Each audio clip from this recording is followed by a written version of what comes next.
Hello friends, तो कैसे हैं आप सब। आई होप आप सब अच्छे होंगे। तो आज की इस वीडियो में हम क्या देखने वाले हैं, हम देखने वाले हैं क्लास 7 एनसीईआरटी साइंस और चैप्टर 8। इससे के जो पहले के चैप्टर है वो ऑलरेडी मैंने आपको करा दिए हैं। आप जाकर मेरे चैनल की प्लेलिस्ट चेक कर सकते हो। तो आज की इस वीडियो में जो चैप्टर है वो है भौतिक और रासायनिक परिवर्तन। ठीक है, तो चलिए चैप्टर को स्टार्ट करते हैं। जैसे चैप्टर के नाम से ही पता चल रहा है, कुछ फिजिकल और कुछ केमिकल चेंज होने वाले हैं। तो हम पढ़ेंगे फिजिकल और केमिकल चेंज आखिर होते क्या है, क्योंकि जब आप साइंस पढ़ते हो ना तो आपको यही पढ़ने को मिलता है कि भौतिक परिवर्तन हुआ, ये रासायनिक परिवर्तन हुआ। तो भौतिक और रासायनिक परिवर्तन आखिर होते क्यों है। ठीक है, तो सबसे पहले हम देखते हैं भौतिक परिवर्तन। फिजिकल चेंज किसको कहते हैं। फिजिकल चेंज किसे कहते हैं कि कोई पदार्थ है उसके अगर भौतिक गुणों में परिवर्तन होता है। भौतिक गुण किसको कहते हैं, भौतिक गुण उन्हें कहते हैं जैसे पदार्थ का आकार हो गया, उसका उसका साइज क्या है, ठीक है, माप, रंग, अवस्था, उसका कलर कैसा है, उसकी अवस्था कैसी है, सॉलिड है, लिक्विड है या गैस है, उन सब में अगर चेंज होता है तो हम कहते हैं कि हाँ ये पदार्थ की भौतिक अवस्था और भौतिक अवस्था में चेंज हुआ है। इसका मतलब ये क्या है, भौतिक परिवर्तन है। ठीक है, तो पदार्थ के भौतिक गुणों में परिवर्तन क्या कहलाता है, भौतिक परिवर्तन कहलाता है। और भौतिक गुण किसको कहते हैं, पदार्थ का आकार हो गया, रंग हो गया, अवस्था, ये सब क्या है, पदार्थ के भौतिक गुण आते हैं।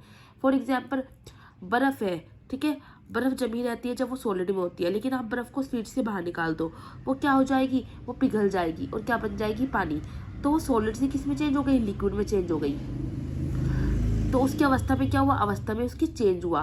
तो ये क्या है, एक भौतिक परिवर्तन है। मोमबत्ती का पिघलना, जब मोमबत्ती पिघलती है तो वो क्या होता है, वो एक भौतिक परिवर्तन होता है, फिजिकल चेंज। ठीक है, एग्जाम में पूछ लिया जाता है कि चारों ऑप्शन दे देगा और पूछेगा बताइए इनमें से भौतिक परिवर्तन कौन सा है। भौतिक परिवर्तन क्या होते हैं, उत्क्रमणीय होते हैं। उत्क्रमणीय का मतलब क्या होता है, रिवर्सिबल होते हैं, मतलब इनको दोबारा उसी अवस्था में लाया जा सकता है। जैसे मैंने आपको कहा कि ये बर्फ है, बर्फ को अगर आपने बाहर निकाल दिया फ्रिज से वो पानी हो जाएगा, पिघल जाएगा। लेकिन मैं उसी पिघले हुए पानी को अगर वापस फ्रिज में रख दूँ तो वो बर्फ बन जाएगा, तो वापस अपनी उसी पोजीशन में आ गया। उसको कहते हैं हम उत्क्रमणीय अभिक्रिया है, जिसको हम वापस उसी पोजीशन में ला सकते हैं। बट जिसको हम वापस उसी पोजीशन में नहीं ला सकते उन्हें कहते हैं अनुत्क्रमणीय अभिक्रिया, इरिवर्सिबल रिएक्शन। तो भौतिक परिवर्तन कैसे होते हैं, उत्क्रमणीय होते हैं, ये आपको याद रखना है। ऐसे परिवर्तन में कोई नया पदार्थ नहीं बनता, ये आपको याद रखना है। नया पदार्थ किसमें बनता है, रासायनिक परिवर्तन में बनता है। तो आई थिंक आपको भौतिक परिवर्तन समझ आ गया होगा कि पदार्थ के भौतिक गुणों में परिवर्तन भौतिक परिवर्तन होता है। भौतिक परिवर्तन उत्क्रमणीय होते हैं, इन परिवर्तनों में कोई नया पदार्थ नहीं बनता। जैसे बर्फ का पानी में पिघलना, मोमबत्ती का पिघलना, ये सब भौतिक परिवर्तन है। रासायनिक परिवर्तन किसे कहते हैं, केमिकल चेंज। केमिकल चेंज में क्या होता है, एक अथवा एक से अधिक नए पदार्थ का निर्माण होता है, मतलब इसमें जो है न्यू प्रोडक्ट फॉर्म होता है। क्योंकि रासायनिक परिवर्तन को रासायनिक अभिक्रिया भी कहते हैं।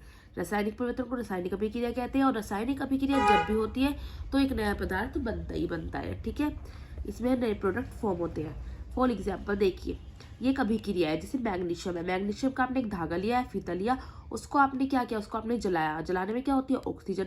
तो आपका मैग्नीशियम ऑक्साइड फॉर्म हो जाता है, मतलब एक नया पदार्थ बन गया। ये जो निशान लग रहा है डेल्टा का, इसको कहते हैं साइंस में हीट, मतलब आपने जलाया है मैग्नीशियम को ऑक्सीजन की प्रेजेंस में, तो आपका मैग्नीशियम ऑक्साइड एक नया प्रोडक्ट फॉर्म हो गया। और ये क्या है, ये एक रासायनिक अभिक्रिया है। अगर आप इसी मैग्नीशियम ऑक्साइड पर वाटर डाल दो तो क्या बन जाएगा, आपका मैग्नीशियम हाइड्रोक्साइड बन जाएगा, MgOH का होल ट्वाइस, ये भी नया प्रोडक्ट फॉर्म हो गया। अगर आप ले लेते हो कॉपर सल्फेट, कॉपर सल्फेट का आपने सॉल्यूशन लिया, इसको हम नीला तोता भी कहते हैं, और कॉपर सल्फेट का जो सॉल्यूशन है वो ब्लू कलर का होता है। अब इस सॉल्यूशन के अंदर आपने एक लोहे की कील डाल दी, लोहे की मतलब आयरन की कील डाल दी। आप कुछ टाइम बाद देखोगे जो ये नीले रंग का सॉल्यूशन था, लोहे की कील डालते ही कुछ टाइम बाद ही ग्रीन कलर का हो जाता है। क्यों हो जाता है, जैसे ही आपने लोहे की कील कॉपर सल्फेट में डाली तो वो हरे रंग का हो गया, किसकी वजह से, आयरन की वजह से। और क्या फॉर्म कर लेता है, आयरन सल्फेट में डालेगा FeS4 और कॉपर को विस्थापित कर देगा। ठीक है, तो यहाँ पे भी नया प्रोडक्ट फॉर्म हुआ। अब बात करते हैं एसिटिक एसिड की, CH3COOH, जिसको आप सिरका भी कहते हो। इसमें आपने खाने का सोडा मिलाया, NaCO3। जैसे आप खाने का सोडा सिरके में डालते हो तो क्या होता है, बुलबुले निकलने लगते हैं बबल्स, ठीक है, बुदबुदाहट के साथ। तो वो क्या होती है, वो कार्बन डाइऑक्साइड गैस निकलती है एकदम खाने का सोडा डालते ही। तो यहाँ पे कार्बन डाइऑक्साइड गैस निकली, तो ये भी एक नया प्रोडक्ट फॉर्म हुआ है। अब कार्बन डाइऑक्साइड में अगर आपने कैल्शियम हाइड्रोक्साइड डाल दिया, COOH का होल ट्वाइस, भुजा हुआ चूना, तो क्या होता है, कैल्शियम कार्बोनेट बना लेता है, CaCO3। ये भी न्यू प्रोडक्ट फॉर्म हुआ। ये कैल्शियम कार्बोनेट क्या है, ये कैल्शियम कार्बोनेट वही होता है जो आप कहते हैं ना संगमरमर का पत्थर होता है, वही होता है ये कैल्शियम कार्बोनेट। ठीक है, तो ये क्या है, देखिए आप देख सकते हो सारे न्यू प्रोडक्ट फॉर्म हो रहे हैं। तो ये क्या है, ये रासायनिक अभिक्रिया है, और रासायनिक परिवर्तन को रासायनिक अभिक्रिया भी भी कहते हैं। इसमें एक से ज़्यादा पदार्थ का क्या होता है, नए पदार्थ का निर्माण होता है, न्यू प्रोडक्ट फॉर्म होते हैं। आई थिंक आपको भौतिक और रासायनिक परिवर्तन अच्छे से समझ आए होगी। अब बात करते हैं लोहे पर जंग लगना। देखिए, लोहे पर जंग लगने को शमशान कहते हैं, आपको पता है। तो लोहे पे कैसे जंग लगता है? लोहे पे जंग तब लगता है जब लोहे के साथ क्या हो, लोहे के आसपास नमी हो, नमी मतलब उसमें पानी हो, आर्द्रता हो, और साथ में क्या हो, ऑक्सीजन भी हो वायुमंडल में। लोहे के साथ ऑक्सीजन हो और वाटर हो, तो ये सब मिलके क्या बना लेते हैं, जंग बनाते हैं। और जंग का फॉर्मूला पूछा जाता है अक्सर एग्जाम में, Fe2O3.XH2O। ये क्या है, जंग का फॉर्मूला है। तो जंग कब लगता है, in the presence of oxygen plus water. जंग लगने के लिए ऑक्सीजन और जल दोनों की उपस्थिति आवश्यक होती है, ठीक है। लोहे पर जिंक चढ़ाने की प्रक्रम को यशद लेपन कहते हैं। अब लोहा है, लोहा खराब हो जाता है जंग लगने से, तो उस पर अगर हम जिंक चढ़ा दे, जिंक की एक लेयर चढ़ा दे, तो उस क्रिया को क्या कहते हैं, यशद लेपन। और इसमें लोहे पर जंग लगने से इसको रोका जा सकता है। तो यशद लेपन क्या है, लोहे को जंग से बचाने की क्रिया। अब आ जाता है क्रिस्टलीकरण। क्रिस्टलीकरण क्या होते हैं, किसी पदार्थ के शुद्ध तथा बड़ी अमाप के क्रिस्टल उनके विलयन से प्राप्त की जाते हैं। प्रक्रिया क्रिस्टलीकरण कहलाती है, एक भौतिक परिवर्तन है। एक बीकर में मान लीजिए आपने कोई अपने कंपाउंड उसमें वाटर में डिजोल्व किया, बीकर में आपने वाटर लिया, वाटर के अंदर कंपाउंड डाला, उसको डिजोल्व किया, तो क्या होता है, आप कुछ देर तक जो कि उसको डिजोल्व करने के बाद बीकर को ऐसे रखोगे तो आपको नीचे कुछ शाइनिंग करके क्रिस्टल दिखाई देता है, छोटे छोटे पार्ट, उनको क्रिस्टल कहते हैं। शाइनिंग होती है इनमें बहुत, ठीक है।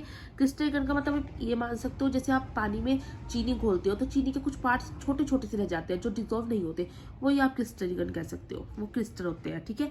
अब जैसे हमने रासायनिक परिवर्तन पढ़ा था, तो रासायनिक परिवर्तन हुआ है ये हमें कैसे पता लगेगा, ध्वनि का उत्पन्न होना, जैसे कार्बन डाइऑक्साइड गैस निकलेगी तो हमें पता लगेगा हाँ यार रासायनिक परिवर्तन है।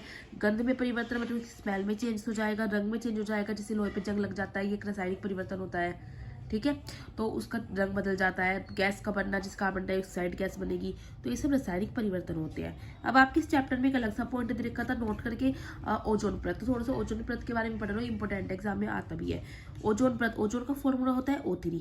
सूर्य के प्रकाश में उपस्थित हानिकारक जो पराबैंगनी किरणें होती है उनसे हमें बचाती है। कौन बचाती है, ओजोन परत। ओजोन परत कैसे बचाती है, ओजोन जो है वो पराबैंगनी विकिरणों को अवशोषित कर लेता है जो सूर्य से आती है, और उनको ऑक्सीजन में चेंज कर देता है। तो इस तरह से क्या करती है, ओजोन गैस जो है, ओजोन परत, वो हमारी सूर्य की पराबैंगनी हानिकारक जो पराबैंगनी किरणें होती है उनसे हमारी रक्षा करती है। तो ये चैप्टर हो जाता है आपका कंप्लीट। आई होप आपको वीडियो अच्छी लगी होगी, अच्छे से समझ आई होगी। अब आपको क्या करना है, वीडियो को अच्छे से देखना है, समझना है, और वीडियो को पॉज करके अपने नोट्स बना लेने हैं। नेक्स्ट चैप्टर हम नेक्स्ट वीडियो में देखेंगे, मैं जल्दी ही नेक्स्ट वीडियो लेके आऊँगी। अब आप वीडियो पॉज करके अपने नोट्स बनाते चले।